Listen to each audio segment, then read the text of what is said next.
Donc, bonjour à tous, Muriel Guillot et je travaille comme éco-conseillère à la ville de Namur.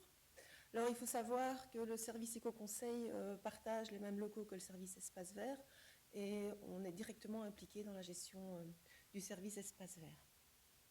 Alors l'expérience de la ville de Namur, elle n'est pas nouvelle on va dire. On a démarré la mise en place du zéro phyto il y a bien avant les années 2000. Alors, on a travaillé sur 3 axes différents, avec des chronologies aussi qui sont différentes. Il y a tout d'abord les espaces verts en tant que tels. Donc, ce sont toutes nos plantations, que ce soit des plantes vivaces, des plantes annuelles, nos arbustes, nos arbres. Et donc, ce sont des plantations qui sont aussi bien dans des zones ici, comme on voit sur un rond-point. On a des parcs. On a des jardinières, on a des pots géants, donc c'est vraiment la diversité du fleurissement et des massifs arborés de Namur. On a aussi des serres communales, donc on a une production de plus ou moins 140 000 plants chaque année, avec 2 fleurissements, un fleurissement d'hiver et un fleurissement d'été. On a aussi une 3e catégorie d'espaces, donc qui sont tout ce qui est cheminement, les allées, les trottoirs. Donc ce sont des cheminements qui sont soit devant des écoles, devant des églises, autour de nos espaces verts, et donc, qui sont en gravier, en dolomie, en pavé de ferme, en pavé de rue. Donc vraiment des revêtements très différents.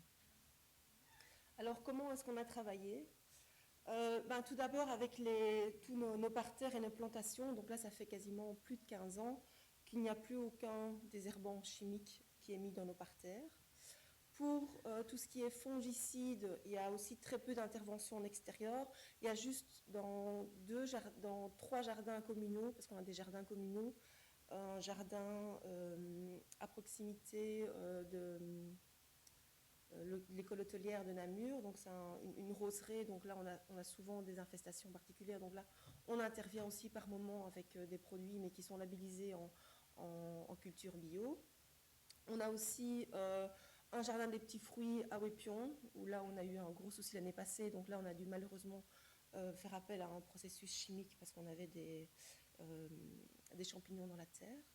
Mais sinon, en matière de désherbage, il n'y a aucun produit phyto, aucun désherbant, et donc on pratique la technique du désherbage manuel, donc que ce soit à la binette ou avec des petits outils pour désherber.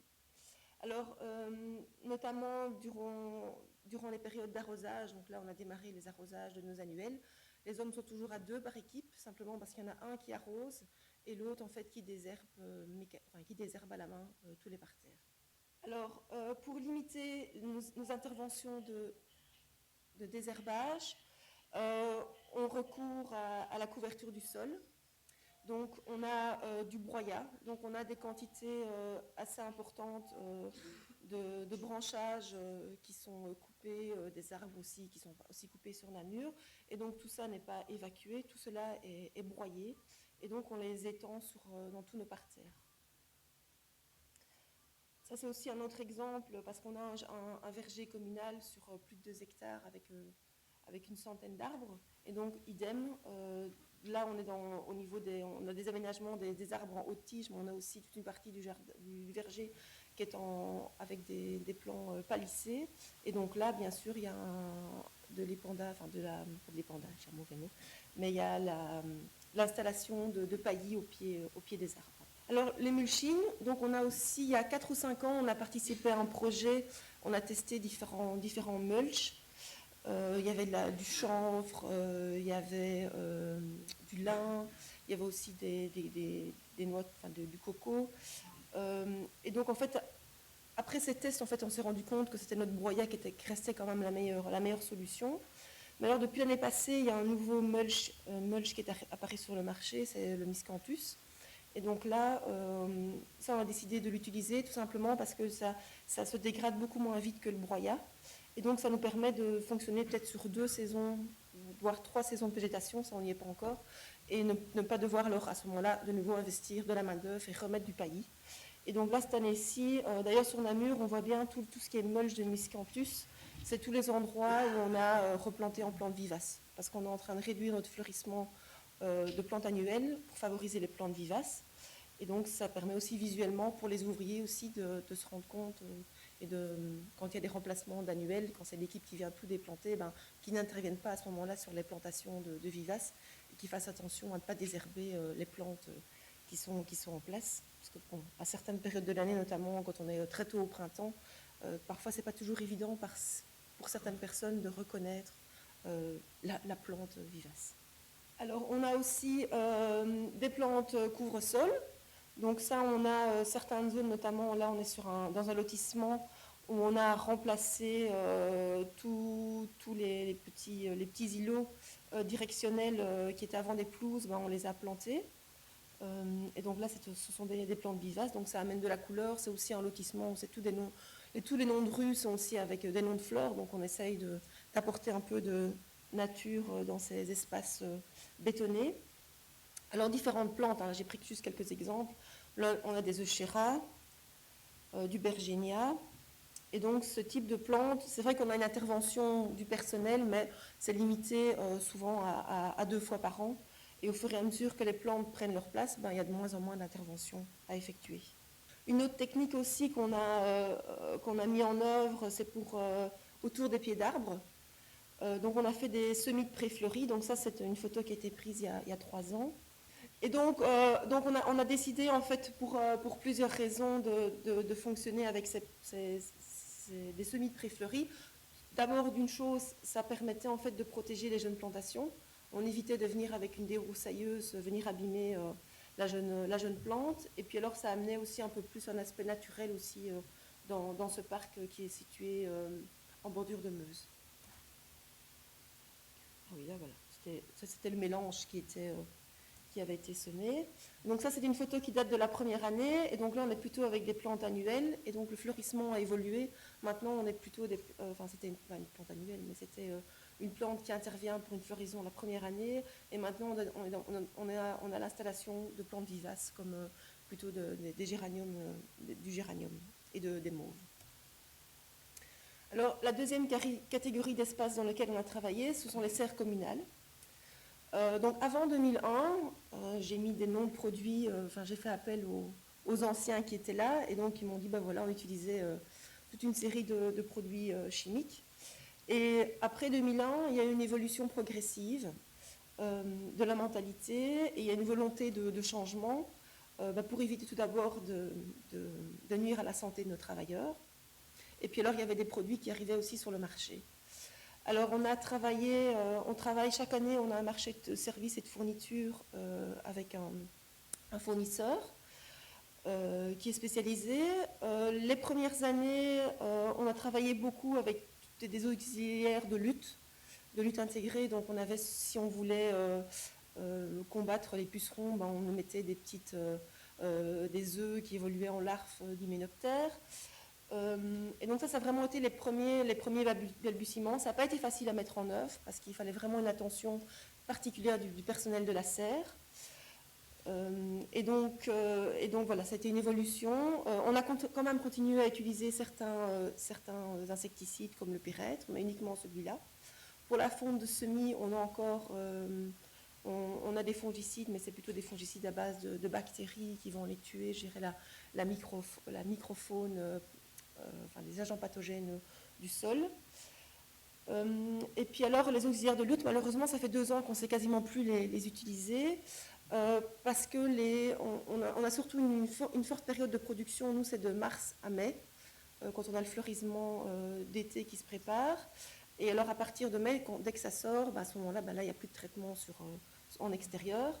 Mais les 2 dernières années, on a eu en fait des périodes très froides.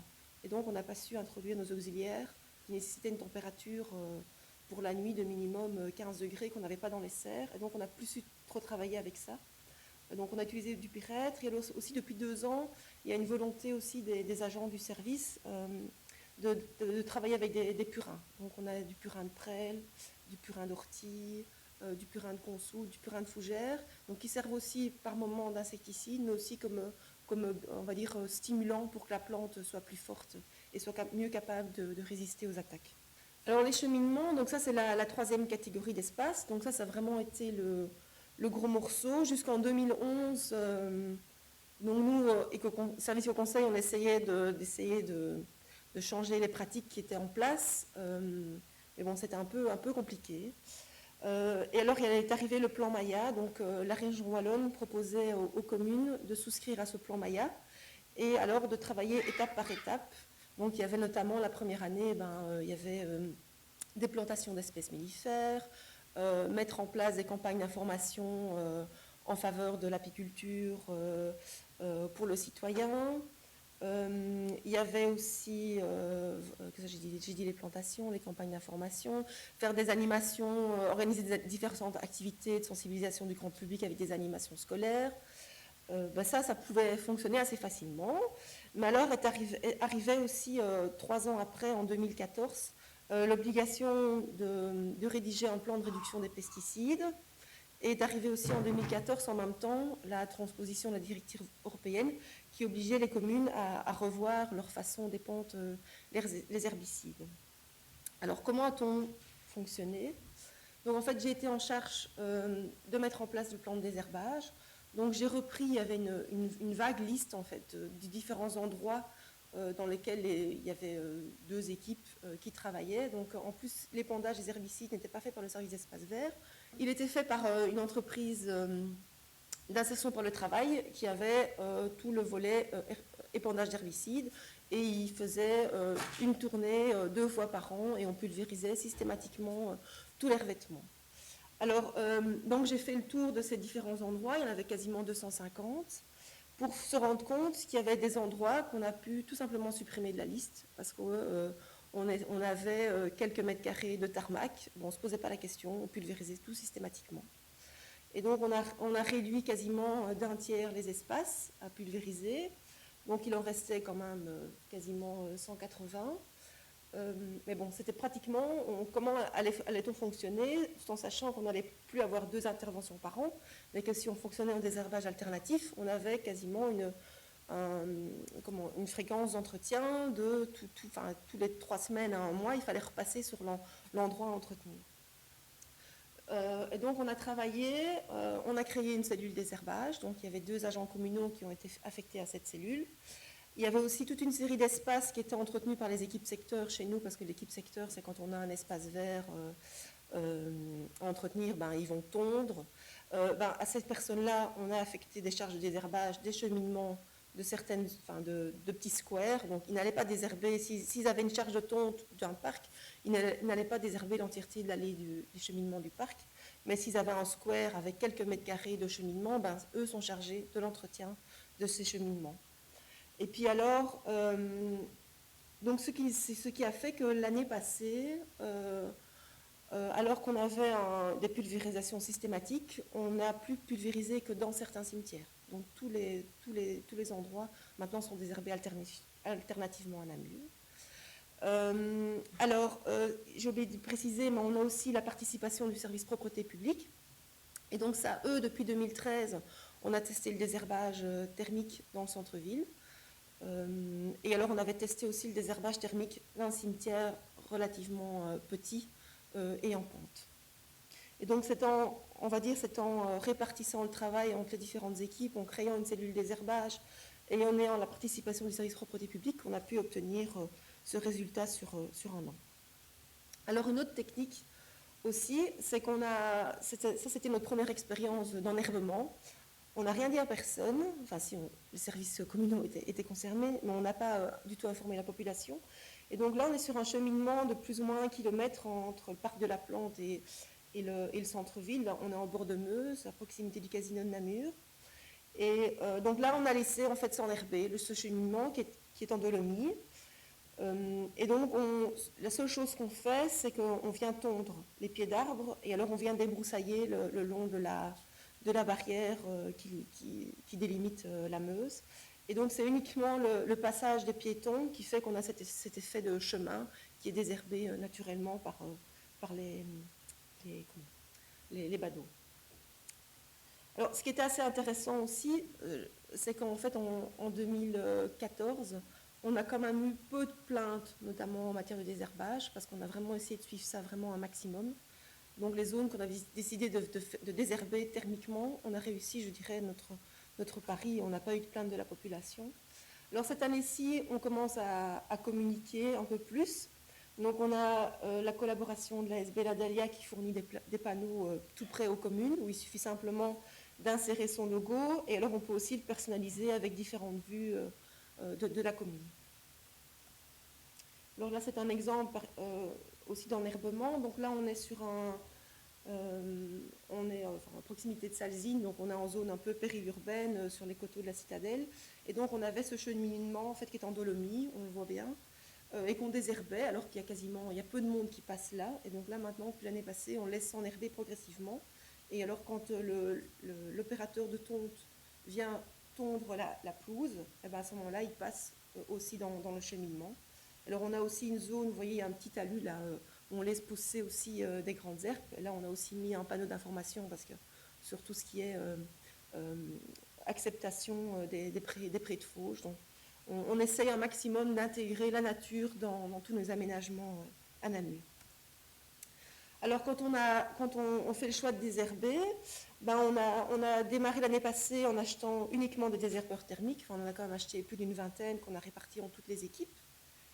Et donc, on a dû, bien sûr, ce qui est un peu fou, c'est qu'on a dû réaménager aussi parfois aussi nos petits transporteurs de gaz, parce qu'il n'y avait pas de patte de fixation, et donc il y avait une espèce de sangle, mais quand on devait commencer à monter des escaliers, ben, ça bougeait, donc c'est tous des petits aménagements qui ont été proposés par le personnel ouvrier, et donc c'est eux qui ont mis ça en œuvre. Ça, c'est une nouvelle machine qu'on a achetée cette année. Donc c'est aussi un désherbeur thermique à gaz avec une rampe un peu plus grande, et donc ça permet aussi de soulager le dos des ouvriers, de l'équipe désherbage, et alors c'est une zone d'intervention plus large, et donc on va aussi plus rapidement. Et alors c'est aussi assez confortable parce qu'il y a un entraînement électrique, donc ça avance tout doucement et ça demande moins d'efforts pour cette personne qui travaille 8 heures par jour avec les désherbeurs. Ça, c'est une autre machine qu'on a achetée cette année. Donc là, c'est le principe de la brosse. Donc on va travailler dans des joints de pavés. Il y a une autre machine qui sera encore achetée cette année-ci avec un porte-outils encore un peu plus, on va dire, plus évolué. Alors, la dernière machine aussi qu'on a achetée, ben, c'est un désherbage mécanique. Donc ça, c'est un désherbage pour tout ce qui est allée et cheminement en gravier et en dolomie. Et l'objectif aussi, c'est de savoir l'utiliser dans les cimetières. Parce que j'en viens en fait au dernier point, donc ce sont les cimetières. Donc on est en zéro phyto partout, sauf dans les cimetières. Donc on a certains cimetières qu'on travaille en désherbage thermique. On a un qu'on conserve depuis 3 ans.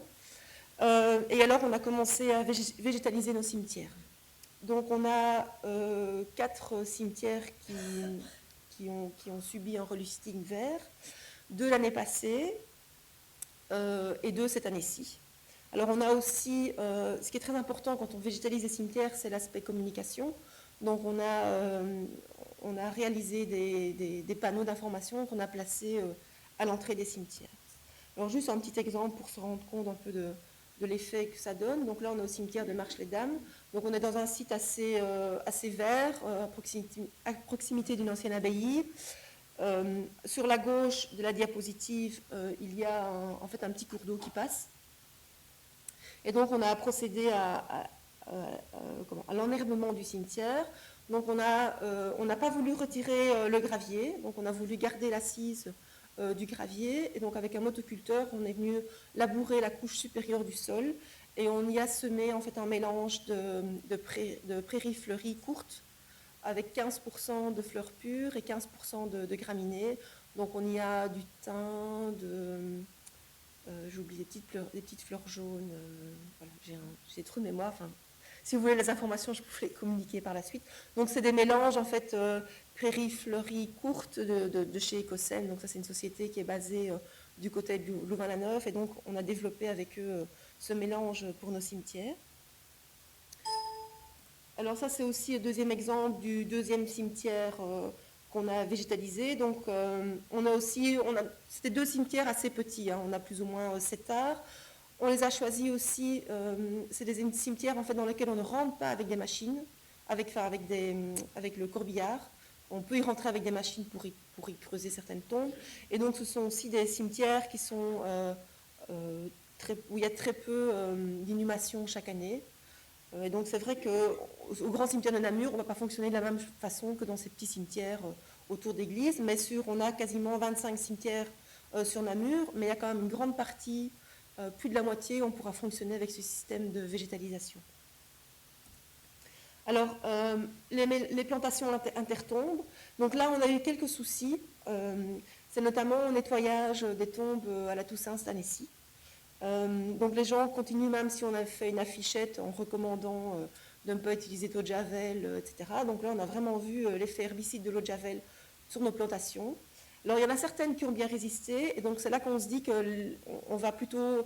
On était parti dans la volonté de diversifier, on va dire, le fleurissement des entretombes, mais là on va vraiment réduire et plutôt se focaliser sur certaines espèces où les gens visualise mieux, on va dire. Par exemple, les Euchera, vous avez un feuillage qui est assez coloré, ça ne ressemble pas trop à une mauvaise herbe, et donc à ce moment-là, les gens se rendent mieux compte.